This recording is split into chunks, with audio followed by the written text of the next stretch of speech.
नमस्कार, मैं हूं आपके साथ अंकिता पाल और आप सभी का हमर छत्तीसगढ़ में स्वागत है। रुक करते हैं खबरों की तरफ। अपनी मांगों को लेकर बीजापुर के किसान इन दिनों प्रदर्शन कर रहे हैं। उनका कहना है कि सरकार का गठन होते ही सबसे पहले सरकार हमारी बातों पर ध्यान दे। और देखिए इस रिपोर्ट में।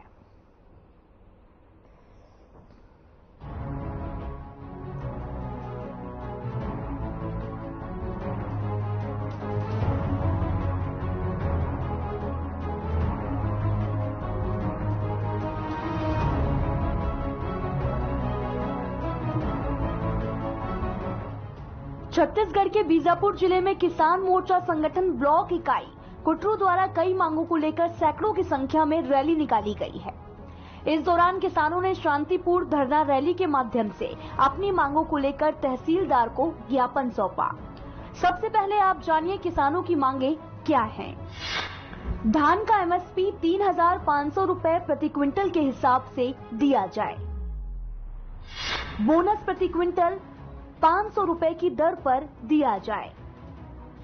मवेशियों के उचित मुफ्त इलाज के लिए पशु चिकित्सालय खोला जाए। हर 3 पंचायतों में खोला जाए एक पशु चिकित्सालय। किसानों का सभी बैंकों का कर्ज किया जाए माफ।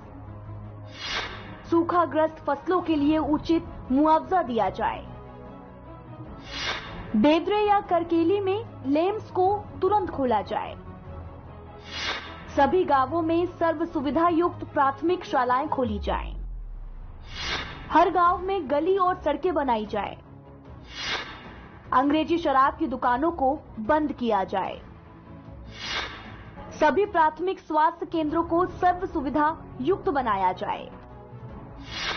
वन अधिकार पट्टा प्रदान किया जाए। अपनी मांगों को लेकर धरने पर बैठे किसानों का कहना है कि सरकार का पूरी तरह से गठन होने से पहले ये आंदोलन इसलिए किया जा रहा है ताकि सरकार बनते ही सरकार हमारी मांगों को गंभीरता से ले और जल्द काम करे।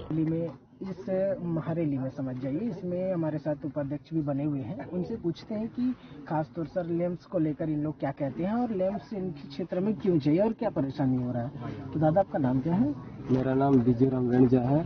किसान मोर्चा संगठन में उपाध्यक्ष हूँ। हाँ, तो लेम्स क्यों आप लोग लेम्स आपके क्षेत्र में नहीं है क्या? आप लोग धान बेचने के लिए कितने किलोमीटर तक का आप लोग धान लेके जाते हैं और क्या क्या समस्याओं का आपका सामना करना पड़ता है? सर हमारे पास लेम्स से दूरी हो जाता है, कभी 20 किलोमीटर 15 किलोमीटर है। उस कभी धान ठोकन कभी उस दूर हो जाते हैं। उस वक्त में हम सही समय पे वहाँ पे लेम्स में धान नहीं पहुँचा जाते हैं तो हमारा ठोकन ऐसे चला जाता है। तो उस हिसाब से हमको कम से कम 5 किलोमीटर का बीच में हमको लेम्स खोलना जाना चाहिए। एक हमारे पास बेदरे हो गए, बेदरे के बीच में एक बहुत किरपे से आते हैं, 25 किलोमीटर से लाते हैं धान। तो कुटरू में कभी कभी सही समय पे यहाँ पे धान बेचना और टोकन काटते हैं। तो कभी जो खास निर्देश जाता है, जो अध्यक्ष होते हैं, जो यहाँ के प्रमुख हैं, उनसे हम बात करेंगे कि इनके सोच में कैसे आया और इतने सारे ग्रामवासी यहाँ पे मौजूद कैसे। क्या लगता है कि इनके रैली से कि कुछ इन ग्राम पंचायत के लोगों का सुधार होगा या नहीं होगा? ये कैसे अनुभव लेके इतनी बड़ी रैली तैयार की है, उनसे जानते हैं। सबसे पहले हम लोग उनका परिचय करवाएंगे। जी सर, मेरा नाम मनीष मंडल है। मैं इस किसान संगठन का अध्यक्ष हूँ। आपने इतनी बड़ी रैली इस संबंध में कैसे निकाला, आपके ख्याल में कैसे आया और इतने लोगों का जो मांग है वो जायज है? क्या लगता है कि आपके साथ ही हमेशा बने रहेंगे जब तक आपकी मांग खत्म नहीं हो जाती? क्या आपकी मांग अगर पूरी नहीं होती तो उसमें आप क्या करेंगे? सर, ये मांग पूरी नहीं होगी तब तक हम लोग करते रहेंगे रैली, क्योंकि ये हम लोग कई जगह हम लोग परेशानी को हम खुद ही करते हैं देखे। उसी चीजों को देखते हुए हम अपने लोगों को एकता किए और हम लोग जब तक ये मांगों को सरकार तक नहीं पहुंचाएंगे तब तक हमारे तक वो मांगे मतलब कि जो भी अपना होना है मिलने का लाभ वो नहीं मिलेगा। इसलिए हम इतना होकर हम लोग रैली जितना 13 गाँव के लोग यहाँ जमा हुए हैं और लगभग जनसंख्या कितनी होगी? यहाँ तो हम लोग लगभग तो 1000 से ऊपर है जनसंख्या। तो हम लोग ये 22 पंचायत से 22 पंचायत से आए, 22 ग्राम पंचायत से यहाँ पे लोग मौजूद है। अभी इधर ये तो थोड़े से भीड़ है, अभी तो बाकी मिंडे और कई कामों में लगे हैं, फिर भी समय निकल कर एक बार हम लोग सरकार से ये मुद्दा रखेगा। सरकार शपथ मतलब बनने से पहले हम करने से ये 13 मांगे हैं आप, ये मांगे आपने जो रखा है आपको जाना चाहिए। क्या लगता है कि वो मांगे आपकी पूरी होनी चाहिए सर, आगे जाना चाहिए। अगर नहीं होगी फिर हम करते रहेंगे, ये तो समस्या है हमारा किसान लोग का। अब देखेंगे, हम यहाँ पर इतना मुद्दा हम दे दिए, ये अपन सौंप दिए तहसीलदार साहब को, इसको देने के बाद नहीं होते है तो फिर हम लोग फिर धरना आंदोलन चलेगा। हम लोग को करकेली बीच में हम लोग को लैम्स को नहीं जाए, वहाँ से घर पे पास पड़ जाता है सर। वहाँ पे करकेली में 15 किलोमीटर पड़ता है, कुटू आने में लाने में बहुत 25 किलोमीटर पड़ता है। यही मुद्दा है सर। हम लोग को ये क्या किसान लोग का नाम से हमको किसान के नाम से कभी पुलिस से ऑपरेशन करते हैं सर कि किसी किसान लोग को नक्सली नाम से जेल ले जाना बंद, ये हमारा किसान लोग को करते हैं तो फिर बंद करिए सर।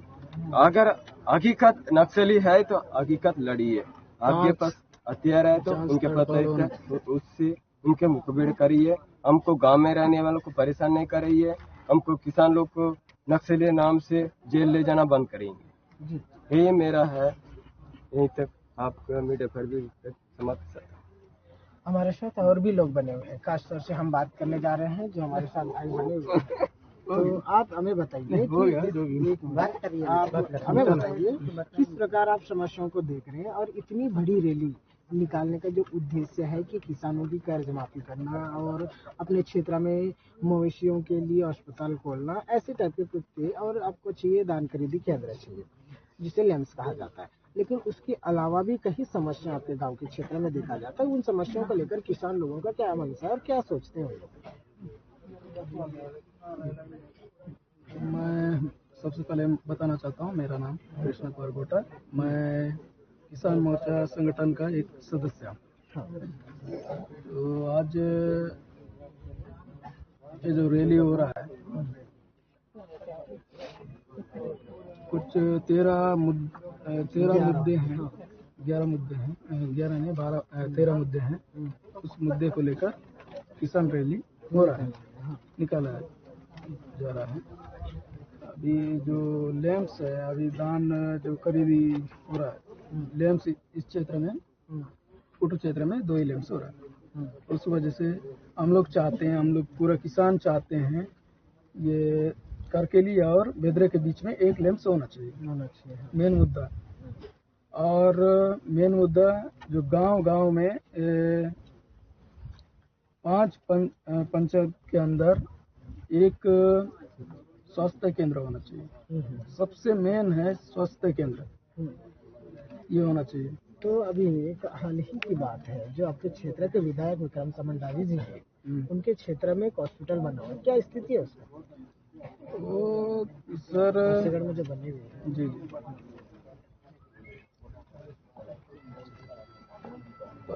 कुटरू और परसगढ़ में एक MBBS डॉक्टर बैठना चाहिए सर, वो नहीं बैठ रहे, तो बैठना चाहिए। हमारा समस्या क्या है, क्या इलाज होती है? जी समस्या मतलब इलाज सही तरीके से नहीं हो पा रही है सर, जो मतलब MBBS डॉक्टर ना बैठने के कारण यहाँ से रेफर कर रहे हैं बीजापुर, छोटे जो। हाँ, तो मेरी एक और सवाल है आपसे कि अभी हाल ही में देखा जाए तो सरकार ने बनी हुई है कि हर ग्राम पंचायत में आयुष्मान भारत के नाम से जो हॉस्पिटल बनी हुई है, जो स्वास्थ्य केंद्र आपका बनेगा, वो कैसे चल रहा है? वो क्या आपके पंचायत में नहीं है? मेरे पंचायत में तो स्वास्थ्य केंद्र नहीं है। तो आप लोग उपचार के लिए कैसे करते हैं? हम चाहते हैं कि हर पंचायत में एक स्वास्थ्य केंद्र होना चाहिए, ताकि अपने जो बेरोजगार नहीं, जो जनता है अपना होने के बाद भी ना वहाँ पर सही इलाज नहीं हो पा रही है। इसलिए छोटा छोटा जो बीमारी समस्या आ जाता है पब्लिक को, तो ज़्यादा परेशान ना हो इस वजह से हर पंचायत में एक छोटा सा स्वास्थ्य केंद्र होना चाहिए। मांगों को लेकर प्रदर्शन कर रहे किसानों का साफ कहना है कि अगर हमारी मांगे नहीं मानती तो आगे भी प्रदर्शन किया जाएगा। बहरहाल अब देखना होगा कि सरकार कब किसानों की मांगों को पूरा करती है। Bureau report.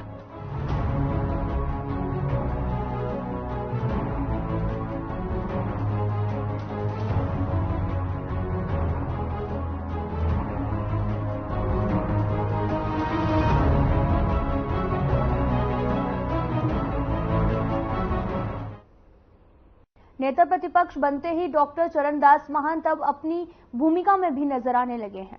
आपको बता दें कि विपक्ष के नेता चुने जाने के बाद में चरणदास महंत सोमवार को पहली बार अपने विधानसभा क्षेत्र सक्ती पहुंचे और आपको बता दें कि जहां पर कांग्रेसियों ने उनका जोरदार स्वागत भी किया और डॉक्टर महंत ने मीडिया से चर्चा की और बीजेपी पर जमकर हमला भी बोला है। आपको बता दें कि उन्होंने बीजेपी सरकार पर निशाना साधते हुए कहा कि प्रदेश में सरकार बनते ही नक्सली हमले और किसानों के आत्महत्या के मामले सामने आने लगे हैं। वहीं कांग्रेस में अंतर्कलह को लेकर भी चरणदास महंत ने कहा कि पार्टी में कुछ नेता नाराज चल रहे हैं, जिन्हें मनाने की कोशिश चल रही है और सभी को जो है वो मना भी लिया जाएगा और हम सब एक साथ मिलकर काम करेंगे और आने वाले लोकसभा चुनाव में अच्छा परिणाम भी लाएंगे। सक्ती जिले के विकास के सवाल पर चरणदास महंत ने कहा कि सक्ती को जिला बनाने का जो वादा किया था उसे पूरा किया गया। आगे सक्ती जिले का जो विकास होगा उसे देखकर लोगों की आंखें खुली रह जाएंगी। कांग्रेस सरकार में विधानसभा अध्यक्ष रहे डॉक्टर महंत की आम लोगों से भी दूरियां बढ़ गई थी और आपको बता दें कि जिसका गुस्सा चुनाव में डॉक्टर महंत को कई जगहों पर देखने को मिला था। महंत ने कहा कि इस बार में मैं कोशिश करूंगा कि ज्यादा से ज्यादा लोगों से मिल सकूं और पहले भी मिला करता था, मगर कुछ लोगों ने चुनाव में गलत माहौल बना दिया है।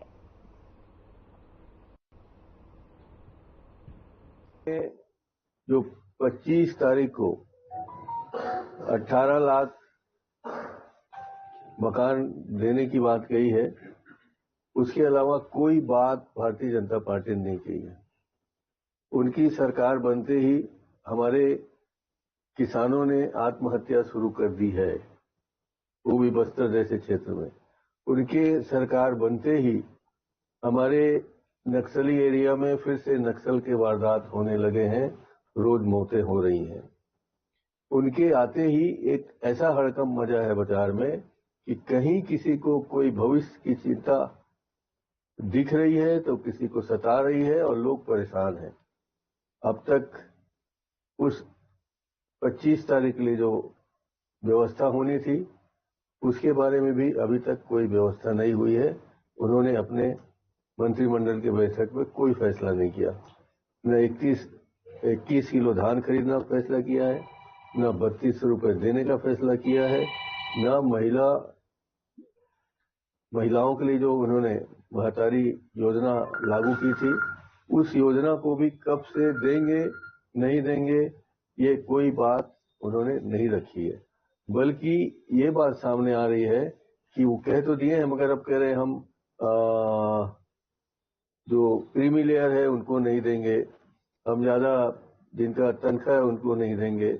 जबकि हमने पिछले बार कर्जा माफ किया था तो रमन सिंह के और बड़े बड़े लोगों के भी कर्ज माफ हुए थे और हमने सबको दिया था। इस तरह से ये समझ में आ रहा है कि मोदी जी की गारंटी सिर्फ दिखावे की गारंटी है, उनका कोई भरोसा नहीं है। जैसा उनने 15 लाख देने के लिए ठगा था, 2 करोड़ नौकरी देने के लिए ठगा था, उसी तरीके से ये ठग विद्या के माध्यम से हमारे लोगों को उनने बहलाया फुसलाया। इस बात का हमें दुख है। पार्टी में काफी अंतर्कलह की स्थिति बनी हुई है। निष्कासन अब और अभी आज तो सुनीलाल साहू थे, उन्होंने इस्तीफा दिया। ये सभी चीजें विपक्ष की भूमिका में कितनी चुनौतीपूर्ण रहेंगी? ये निश्चित रूप से चुनौतीपूर्ण है, मगर ये बात सही है कि जब हम हारते हैं तो भी हमको दुख होता है, जब हमारी टिकट कटती है तो भी दुख होता है। तो ये कुछ दिन का होता है, बाकी हम सब साथियों को मनाएंगे, उनसे बात करेंगे।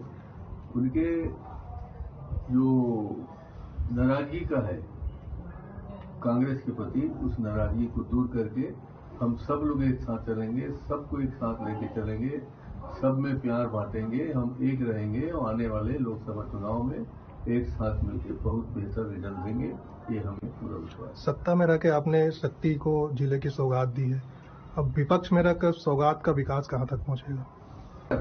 मैंने जो वादा किया है कि शक्ति जिले का विकास होगा, वो निश्चित रूप से होगा और ऐसा विकास होगा कि लोगों की आंखें चौंधिया जाएंगी देखने में कि शक्ति का विकास ऐसा होता है।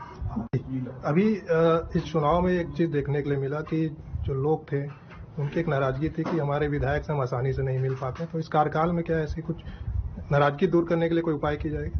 अब मैं आ सकूंगा जहाँ वहाँ जाने की कोशिश करूंगा और मैं नहीं आऊंगा तो अपने परिवार के लोगों को भेजूंगा। पिछले बार भी हम आते थे, ये सिर्फ बहाना था कि हम नहीं आते थे। कितने बार शक्ति आए हैं इनसे पूछ लीजिए, कितने बार गांव गए इनसे पूछ लीजिए, कितने बार सूर्य गए हैं, 12 द्वार गए, हर गांव में मैं घूमा हूँ, मगर लोगों ने शुरू से ऐसा वातावरण बनाया था। क्यों बनाया था मैं नहीं समझ पा रहा हूँ कि आते नहीं है, जाते नहीं है, मिलते नहीं है। मेरे पास स्वाभाविक है काम ज्यादा था, तो मुझे अब आप किसी को बड़े आदमी बना दो, बड़े काम सौंप दो, उसको कहो कि आप यहीं आके बैठो ठेले में, ये संभव नहीं होगा। ये आपने बड़ा क्यों बनाया, फिर उसको नहीं बनाना चाहिए था। अब आज मैं जैसे फिर से जनपद को धारण करने जा रहा हूँ नेता प्रतिपक्ष, मुझे तो पूरे प्रदेश में घूमना पड़ेगा। मैं अब सिर्फ शक्ति का नहीं रह के पूरे प्रदेश का नेता हो गया हूँ, तो मुझे समय देना पड़ेगा, जाना पड़ेगा। अब उससे शक्ति वाले नाराज हो जाएंगे तो इसको मैं उचित नहीं मानता। उनको नाराज नहीं होना चाहिए, बल्कि उनको खुश होना चाहिए कि उनने जिस आदमी को चुना है वो पूरा प्रदेश का काम आ रहा है। उनने जिस आदमी को अपने सेवा के लिए चुना है वो पूरा प्रदेश की सेवा कर रहा है। इस बात की खुशी शक्ति वालों को होना चाहिए।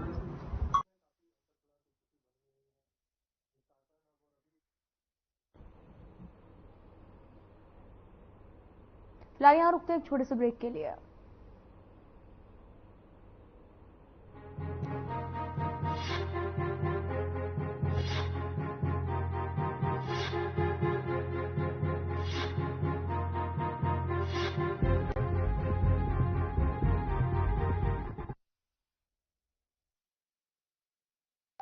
हमने बनाया है, हम ही संवारेंगे, छत्तीसगढ़ को खुशहाल बनाएंगे।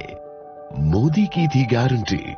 यहाँ सरकार बनने के बाद कैबिनेट का पहला फैसला गरीबों के पक्के घर जो भी बाकी है सारे के सारे तेज गति से पूरे करके हर गरीब को पक्का घर दिया जाएगा। प्रदेश के मुख्यमंत्री श्री विष्णुदेव साय द्वारा कैबिनेट की पहली बैठक में ही राज्य के 18,12,743 पात्र परिवारों को आवास देने का लिया गया है निर्णय। मैं छत्तीसगढ़ सरकार का बहुत बहुत धन्यवाद देना चाहती हूँ कि अब मेरा घर पक्का हो जाएगा।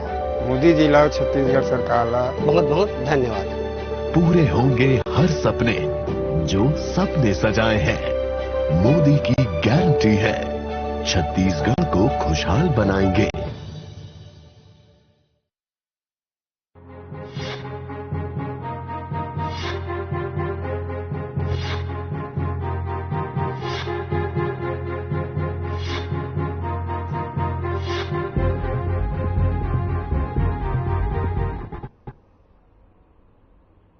ब्रेक के बाद स्वागत है आप सभी का। रुक करते हैं खबरों की तरफ।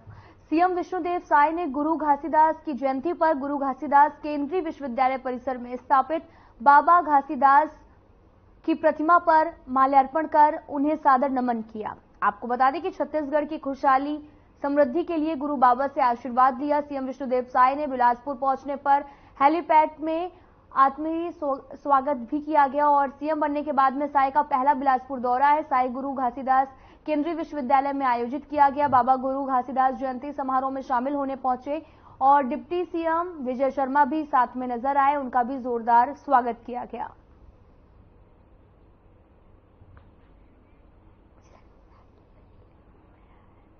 आपको बता दें कि गुरु घासीदास की प्रतिमा पर माल्यार्पण भी किया गया। आप तस्वीरें देख सकते हैं, ये तस्वीरें रायपुर की हैं जहां पर सीएम विष्णुदेव साय ने माल्यार्पण भी किया है और साथ ही उनके साथ में कई लोग भी आप नजर आ रहे हैं, आप देख सकते हैं, ये गुरु घासीदास की प्रतिमा पर माल्यार्पण किया गया। उनकी जयंती बड़े ही धूमधाम से मनाई गई है। आपको बता दें कि ये जयंती विश्वविद्यालय के सामने मनाई गई और साथ ही यहां पर प्रतिमा पर माल्यार्पण करते हुए सीएम नजर आ रहे हैं। गुरु घासीदास की जयंती के उपलक्ष्य में एक समारोह का आयोजन किया गया, जहां पर सीएम विष्णुदेव साय भी मौके पर पहुंचे और साथ ही भारी संख्या में लोगों का हुजूम भी उमड़ पड़ा। आप तस्वीरें भी देख सकते हैं, तस्वीरें रायपुर की हैं, जहां पर एयर बलून के साथ में माल्यार्पण भी किया गया और साथ ही आप तस्वीरें भी देख सकते हैं, तस्वीरें रायपुर की हैं, जहां पर गुरु घासीदास की प्रतिमा का माल्यार्पण किया गया और उनको याद करते हुए माला पहनाकर आपको बता दें कि माल्यार्पण भी किया गया और साथ ही लोगों का हुजूम भी यहां पर उमड़ा हुआ दिखाई दिया।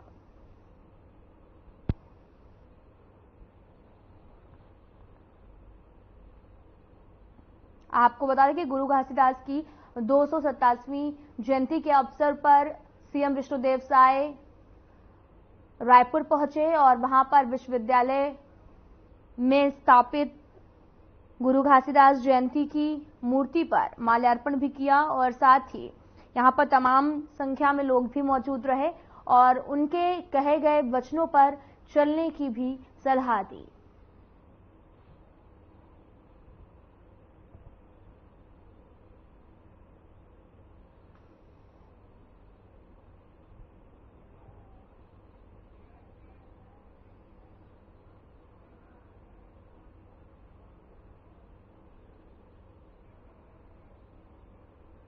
मुख्यमंत्री विष्णुदेव साय ने संत शिरोमणि बाबा गुरु घासीदास की 287वीं जयंती के अवसर पर अमर टापू धाम मोतीमपुर जिला मुंगेली में भी आयोजित गुरु पर्व मेला कार्यक्रम को फोन से संबोधित किया। उन्होंने कहा कि उपस्थित नागरिकों का अभिवादन करते हुए प्रदेशवासियों को भी बाबा गुरु घासीदास जयंती की बधाई और शुभकामनाएं दी।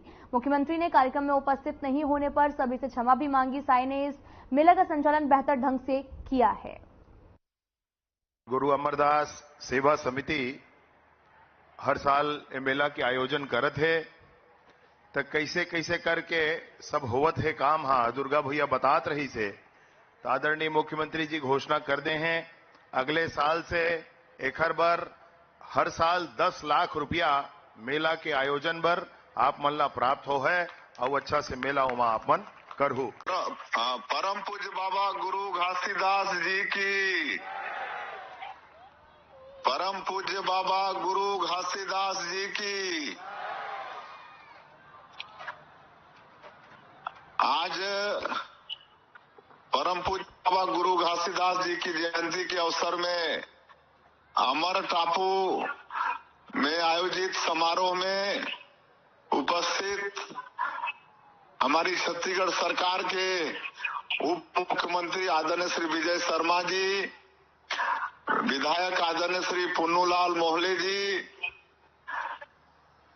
आयोजन समिति के अध्यक्ष श्री दुर्गा बघेल जी, समिति के सभी पदाधिकारीगण, मंच में विराजमान सभी महानुभावगण और इस समारोह में उपस्थित क्षेत्र के सभी सज्जनवृंद, मातृशक्ति माताएं बहनें, युवा साथियों, भाइयों और बहनों और प्रेस के मित्रों, आप सभी को परम पूज्य बाबा गुरु घासीदास जी की जयंती की बहुत बहुत बधाई, बहुत बहुत शुभकामनाएं।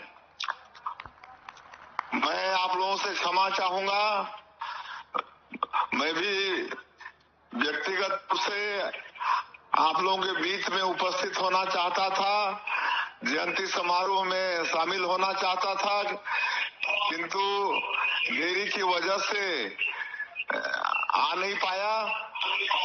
इसके लिए हम क्षमा चाहेंगे और हमारे डिप्टी सीएम आप लोगों की भावना से हमको अवगत करा दिए हैं। आप लोग हर साल इस अवसर में भारी संख्या में आसपास के क्षेत्र के लोग एकत्रित होते हैं, बड़े अच्छे से समारोह को मनाते हैं। मैं छत्तीसगढ़ प्रदेश के मुख्यमंत्री के नाते आपका ये कार्यक्रम जयंती समारोह ठीक से सुचारू रूप से चले, इसके लिए हर साल 10 लाख रुपया शासन के तरफ से देने की मैं आप सभी लोगों को घोषणा करता हूं। आप सब लोग हर साल इसी तरह से अच्छे से मनाते रहें और बाबा गुरु घासीदास जी से ये प्रार्थना है कि उनका आशीर्वाद हम सब लोगों के ऊपर, पूरे छत्तीसगढ़ वासियों के ऊपर बना रहे। हम सब लोग छत्तीसगढ़ को और आगे विकास की दृष्टि से ले जाएं, ये बाबा गुरु घासीदास जी से प्रार्थना है।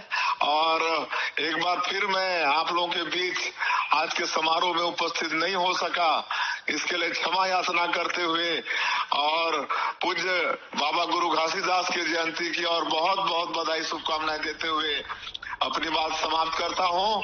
आप सभी लोगों को बहुत बहुत धन्यवाद। तो सीधा आपको लेकर चलते हैं रायपुर, जहां पर नवनिर्वाचित विधायकों का शपथ समारोह। विधानसभा में नए विधायकों ने शपथ ली है।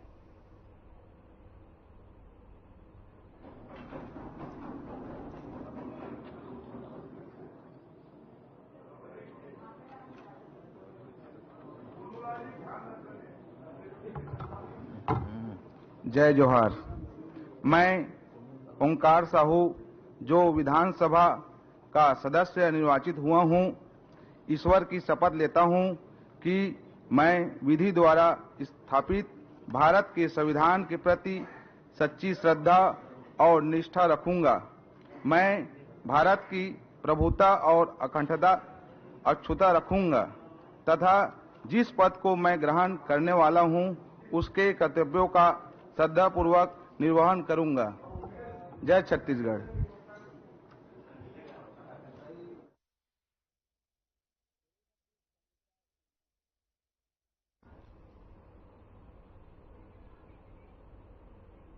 फिलहाल इस बुलेटिन में इतना ही। नमस्कार।